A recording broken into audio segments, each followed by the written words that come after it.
Hey guys, it's Will and Mike. Hello. Welcome to First Watch. So this is a show in which we basically kind of react to movies that we've just watched. It's not really a review. It's not really a reaction. Obviously, it's not in real time. Somewhere in between those two things. Today we're going to be talking about Nemesis. This movie came out in 1992. It's like a B movie, action, sci-fi, kind of grindhousey. It's directed by the same guy who did Cyborg with Van Damme. Have you seen that? This is also a movie that takes place in the future and is about kind of the marriage of humans and technology, and it kind of asks questions about what it means to be human when you start combining the human body and mind with technology. It's directed by Albert Pune, was his name, if I forgot to say it. Yep. And then here we have the MVD Rewind collections, and this has 3 different cuts of the movie on it. So the Japanese cut is on here, the original cut that was released, and then the director's cut, and then you can watch it in 235:1, and I think is it 185:1? Yeah, I think so. So a couple different aspect ratios too, depending on what you want to check out there. So what are your thoughts on this movie? So, I'm glad you brought up Cyborg because it felt a lot like that kind of a movie. Some of the similar ideas as like a RoboCop, even a little bit. Not as good as RoboCop, but some of the same ideas. Well, what is as good as RoboCop though? Come on. Where basically it's in the future and humans are becoming more and more machine-like because you have an injury, you break an arm, they might replace it with like mechanical and you can't arms. tell. One of the interesting things about it, I thought, was you can't tell who is a cyborg and who isn't. And I think they mentioned the main character at one point was like 87% cyborg. So like, what does that mean? Is he still a human? Is he not? That kind of stuff. So some interesting ideas behind it. It was Olivier Gruner or Grunier. Right? This guy here. Yeah. Yep.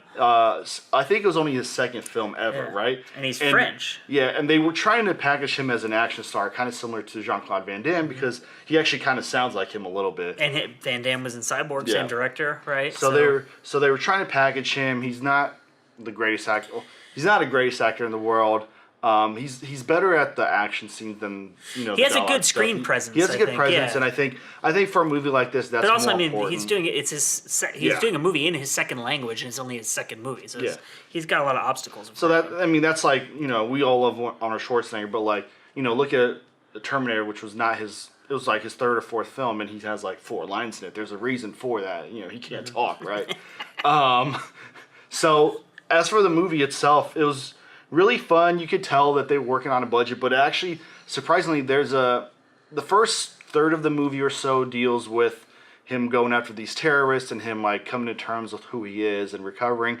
The next 2/3 of the movie, he actually goes overseas, and there's a ton of action scenes there, and it's like a bunch of chase scenes, and there's explosions and gunfighting. That stuff's really cool. That's when I think the film got really interesting, really exciting. For lovers of really cheap and cheesy B movies, there's some really funny CGI effects that are really bad. Really, really bad. I'm almost wondering if... So we watched the original cut that was released. We have yet to watch the Japanese cut or the director's cut, which hopefully we will at some point. We'll come back and talk to you about those. But I'm wondering if that's what was removed from the director's cut. I mean, it's like Clash of the Titans. Like it looks like a claymation 60s movie all of a sudden after looking like an early 90s sci-fi movie. I wonder if they just blew through their budget, getting the best shots they could, doing as many explosions and fun scenes they could, and then they got to the post-production part, and then they're like, we don't have any money.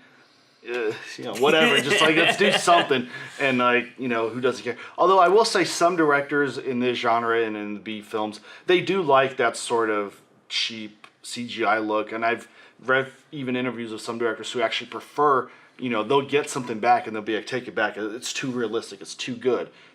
This isn't The Matrix. This isn't RoboCop. This is supposed to be a fun B movie. It doesn't matter that the CGI is not very good. That's not the point of the film. Or is it even CGI? I mean, 1992. I don't know what that thing was. Claymation. We're both talking about a scene where there's this thing that's almost like Terminator at the end. The whole skin it's like gets an melted exoskeleton, off, and he's like chasing him, and it's hanging off an airplane. And I think it was done this better is not a spoiler alert. alert. It's not a spoiler. I think alert. it was done better in Terminator, which is like 8 years before.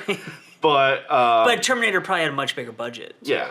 But, although the first one had a very low budget. but it had a budget in the millions. More than this, yes. So I don't know. I mean, I'd recommend the movie. It's there's way worse films coming out. The thing about this that I liked was that some of it really is just super corny, Yeah. cheesy, and fun because of how corny and cheesy it is. And some of it is genuinely really good. Like the action scenes are they're really really good. And the shootouts, and this was obviously influenced by John Woo. And as you can see by my shirt, I'm a huge fan of John Woo. And I would also say that this is very clearly a predecessor to The Matrix in that the ideas that it introduces about not being able to tell a difference between who's real and who isn't, and what does it mean to be human. And you have these characters who walk around with sunglasses on and like the long coats and kind of similar, like, and obviously John Woo did that too. So it's a continuum. But the opening scene, in the scene in the hotel, remember in the very beginning, that reminded me a lot of The Matrix. The way it's shot, the way the camera moves, and again, this may just be that they're both influenced by John Woo. But there are a couple shootout scenes in particular here that I really would be surprised if the Wachowskis did not watch before they made The Matrix. Like there's a scene where he shoots that hole in the floor and is falling down really to the floor. cool. Super cool shootout. So I loved that about it. The action is awesome, and again, like the acting is cheesy, but that's part of the fun for me. Yeah. And so I would say that the fact that the action is so good and that some of the movie is really well done is a bonus because I think typically someone would reach for a movie like this to enjoy a corny B movie. With friends. And then it's actually not bad. It's like a genuinely good movie in parts. Yeah, I mean, you'd want to watch this with friends. You wouldn't have a drink. You want to make a fun night of it. And I mean, I imagine if you're like sad and someone just broke up with you and you're home alone, might not be this best is probably not what you're going to watch. But, I imagine like a big Hollywood blockbuster film has months and months of shooting, and it's like, oh, we didn't get the shot. All right, let's add 2 more months. He had 7 weeks? 7 weeks, and I'm sure they couldn't go over even a day, right? So we watched an interview with the director, and he seems like a really likable guy. He seems super cool, and he was saying that the 7 weeks, but they shot numerous locations. Yeah, a lot of locations. So he said that like half the time that they were shooting, they were traveling. So it's like it's hard. Yeah. So sometimes you get the acting and you don't have time to do 3, 4, 5, 6 takes. You just get one and you're like, and he said with the shootouts, he said they only had money for one take. Yeah, there's scenes where like there's like some explosions and they're like, we could only blow it up once. So it's like, what do you don't know? Hopefully it turns out. But it was clear he has a passion for filmmaking. I'm talking about the director. Put a lot of hard work into it. And intentionally did. This is something else that I think is interesting that I think people often misconceive when they're kind of on the outside looking in, is that he intentionally made really low budget movies because he wanted to have creative freedom. Yeah. And he wanted to be able to express himself in ways there weren't pressure from like 1,000 people because people were putting $200 million or whatever into it. Like he really only had his 2 producers telling him what to do. Yeah, try doing that with the Marvel film now. You have about 50 people telling you what to do. And also, fun fact: it says written by Rebecca Chandler, but that's actually a pseudonym of the director. Yeah, because he directed so many movies that he was also writing that the producers were worried of an oversaturation of his name in like the low budget movie market, basically. So they forced him to write under a pseudonym. Yeah, it's amazing. But so we'll put links in the description of this video if you are on YouTube, and if you're on Facebook, we'll put a comment where you can just scroll down and look, and there will be links to where you can buy this, see trailers, all that fun stuff, and follow us on Instagram, and I'm sure we'll subscribe have some pictures up. Yes, if you made it this far, and give us a thumbs up. Tell us what you think. Comment if you've seen this movie, and we'll see you next time. All right, adios.